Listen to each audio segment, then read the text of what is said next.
based on the numbers of passive and active investors who are indexed to your index. Let's assume, this is my words, not Wanming.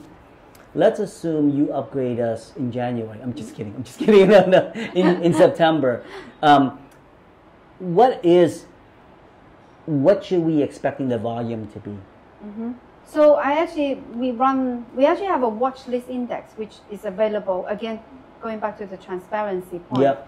We have a watch list index which already have Vietnam in the emerging all cap index. That we have a file sending out to our clients so then they actually know exactly what company may get into. Yeah.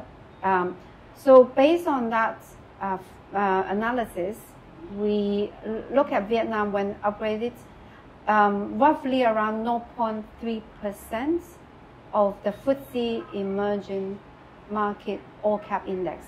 0.3%. 0.3% of the FTSE emerging market all cap index. Okay. Now, I know it sounds small, but you are up against with China, India, Taiwan, which are the three biggest emerging markets. They're all above 20%. Wow. Okay.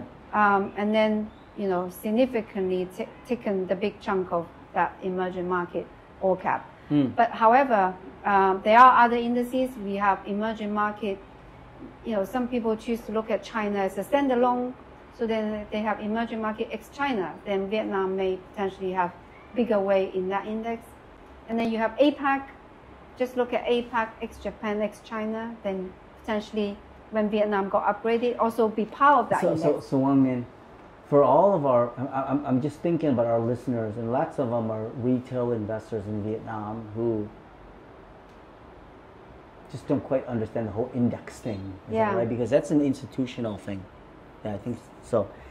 When you put all this in a blender, in a Vietnam blender, what does it spit out? When you're saying, okay, when FTSE estimates if we upgrade Vietnam in September, what is the flow dollar? Dollar. In dollar terms. Blended.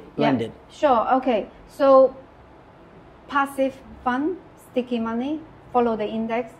Have to follow when index. Of course, that's a must. Yeah. So that's more certain. Is that right? Okay. So when that happens, equivalent to around $1 billion US. Okay.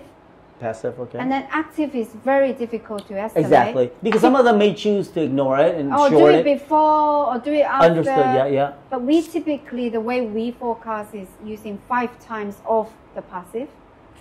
Oh, that's how you do it. Okay. Yeah. And I mean, market norm. Estimate, About 5 times, so that's about 5 billion on top. So you think the active might be 5 billion on top of the 1 billion passive? Yes.